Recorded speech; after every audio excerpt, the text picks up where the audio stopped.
What if I told you that everything you've been taught about the end of the gold standard is, at best, a half-truth, and at worst, a carefully crafted illusion? Picture this. It's August 15th, 1971. President Richard Nixon appears on national television and, with a calm but resolute voice, announces that the United States will temporarily suspend the dollar's convertibility into gold. The world watches in shock. The gold standard, a system that had underpinned global finance for decades, was gone in a single stroke. The textbooks say it was a necessary move, a response to economic pressures, a technical adjustment in a changing world.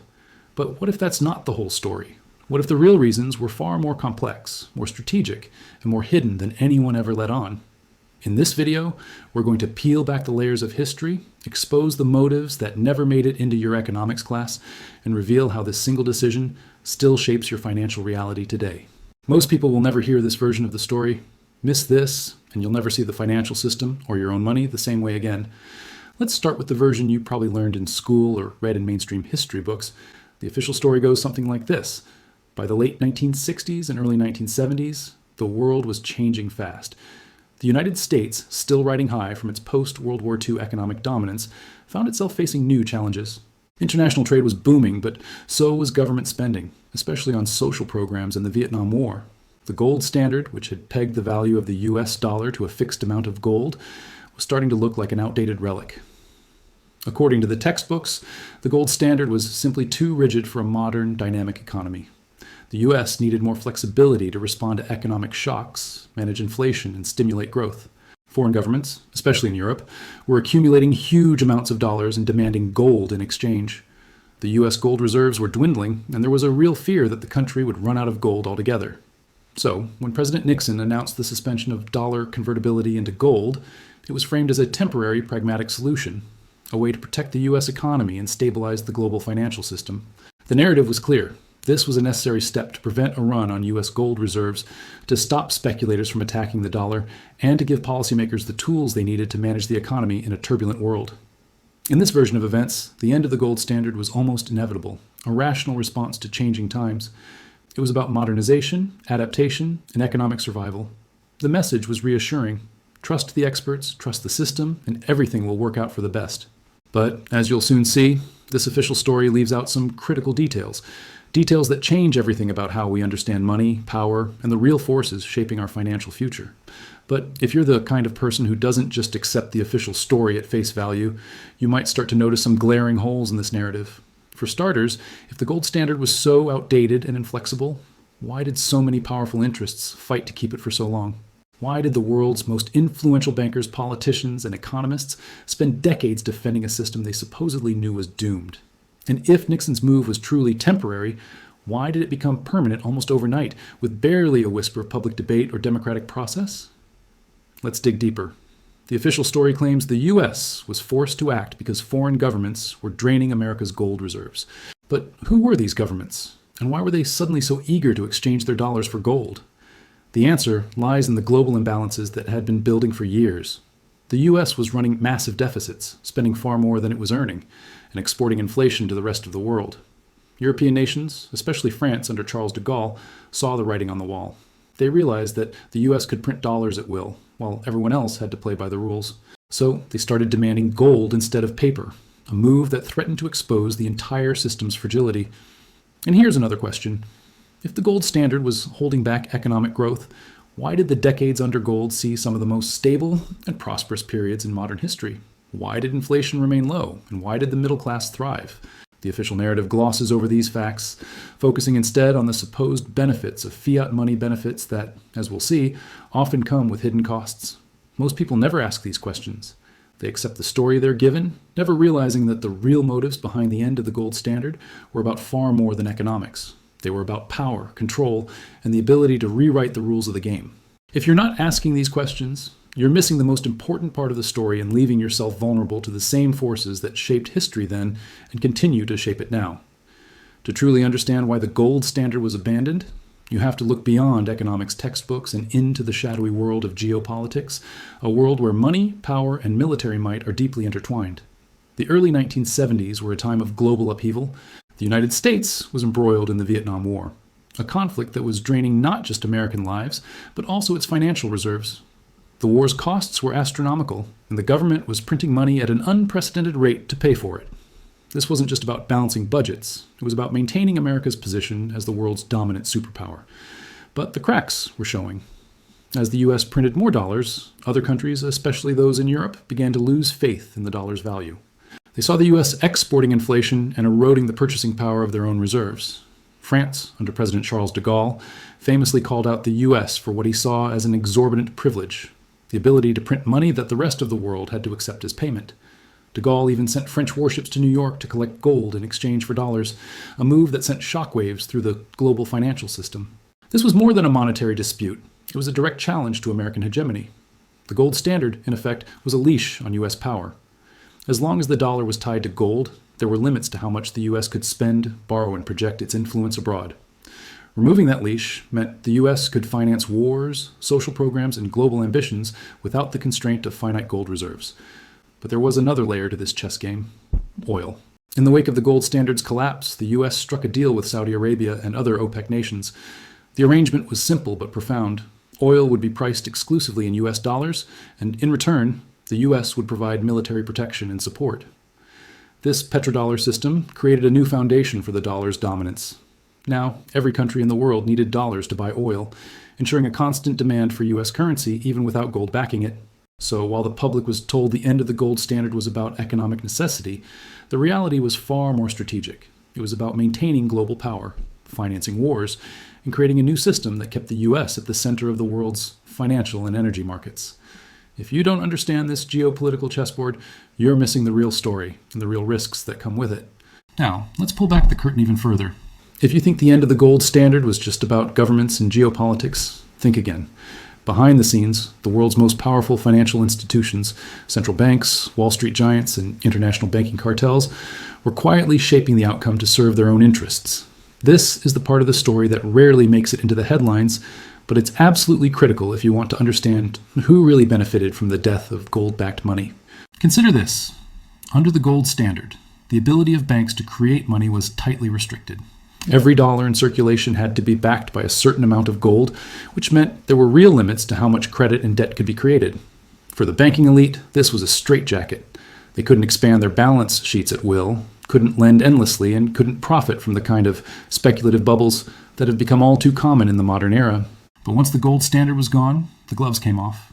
Central banks, led by the U.S. Federal Reserve, gained unprecedented power to print money, set interest rates, and inject liquidity into the system whenever they saw fit. Commercial banks could now create loans and thus new money without worrying about gold reserves. The result? Explosive growth in credit, soaring asset prices, and a financial sector that became more powerful than ever before. It's no coincidence that the decades following the end of the gold standard saw the rise of megabanks, the explosion of derivatives, and the increasing dominance of finance over the real economy.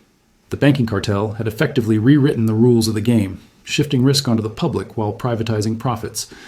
Ordinary people lost the stability and discipline that gold once provided, while insiders gained the ability to profit from every boom and bust. And let's not forget the role of international institutions like the IMF and World Bank, which used the new fiat system to extend their influence over developing nations. Loans were made in dollars, debts ballooned, and entire countries became dependent on the whims of global financiers. So while the official story focuses on economic necessity, the real story is about power. Who has it, who lost it, and who's been quietly pulling the strings all along. Most people will never realize just how much control the banking elite gained when gold was removed from the equation. But if you're paying attention, you'll see the fingerprints of the cartel everywhere in our modern financial system. The consequences of abandoning the gold standard didn't just play out in the halls of power or on the balance sheets of banks. They hit ordinary people right where it hurts: their wallets, their savings, and their dreams for the future. Once the dollar was no longer tethered to gold, the floodgates opened for a new era of money creation. At first, it seemed like a miracle cure. Governments could spend more, stimulate the economy, and promise prosperity without the pesky limits imposed by gold reserves. But, as history quickly showed, this newfound freedom came with a hidden price tag. Inflation, once a rare and manageable phenomenon, became a persistent threat. Prices for everyday goods and services began to rise, sometimes slowly, sometimes in sudden painful bursts. The value of the dollar eroded year after year, quietly eating away at the purchasing power of anyone who relied on fixed incomes or traditional savings. For the average American family, this meant that the cost of living outpaced wage growth. making it harder to get ahead no matter how hard you worked. But inflation was only part of the story. With the shackles of gold removed, governments and consumers alike went on a borrowing binge. National debts soared to levels previously thought unimaginable, and easy credit fueled everything from housing bubbles to stock market manias. The financial sector, now unrestrained, engineered ever more complex products and risky bets, knowing that central banks stood ready to bail them out if things went wrong. And who paid the price? The middle class. The very people who had once thrived under the stability of the gold standard found themselves squeezed from all sides. Their savings lost value, their jobs became less secure, and the dream of upward mobility slipped further out of reach. Meanwhile, those with access to financial assets, stocks, real estate, and other investments saw their wealth multiply, widening the gap between the haves and the have-nots. The textbooks might call this progress, but for millions, it felt like betrayal. The promise of endless prosperity turned out to be a mirage, built on a foundation of debt and devaluation. And yet, most people never connect the dots between the end of the gold standard and the struggles they face today. If you don't see the link, you're at the mercy of forces you can't control, forces that continue to shape your financial destiny, whether you realize it or not. Beyond the obvious fallout of inflation and debt, the end of the gold standard unleashed a series of hidden consequences that most people never see coming until it's too late. The textbooks and mainstream media might frame the move as a step toward progress and flexibility, but the reality is far more complicated, and in many ways, far more dangerous. One of the most insidious effects has been the rise of asset bubbles. With central banks free to print money at will, cheap credit has flooded into markets, inflating the prices of stocks, real estate, and even collectibles to dizzying heights. These bubbles create the illusion of prosperity, but they're built on shaky ground. When they burst, as we've seen time and again, from the dot-com crash to the 2008 financial crisis, millions lose their jobs, homes, and savings almost overnight. The cycle of boom and bust has become a permanent feature of our financial landscape, and it's ordinary people who bear the brunt. Then there's the issue of currency wars. Without the discipline of gold, countries have every incentive to devalue their currencies to gain a trade advantage. This race to the bottom creates instability in global markets, erodes trust between nations, and can even spark geopolitical tensions that spill over into real-world conflict. The world has become a more volatile place, and the risks are only growing. Perhaps most troubling of all is the way financial crises have become more frequent and more severe.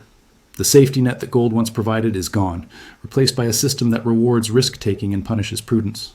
The result?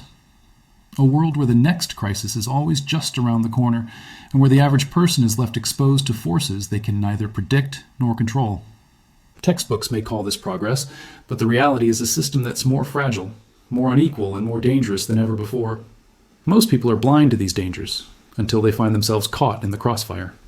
While the masses have been lulled into trusting paper promises and digital dollars, the world's wealthiest individuals, central banks, and even entire nations have quietly been hedging their bets. They know that the rules of the game changed the moment gold was removed from the monetary system, and they're not about to leave their fortunes at the mercy of central bankers' whims or government deficits. Take a look at what's happening behind the headlines. Central banks in countries like China, Russia, and even Germany have been steadily increasing their gold reserves for years. Why?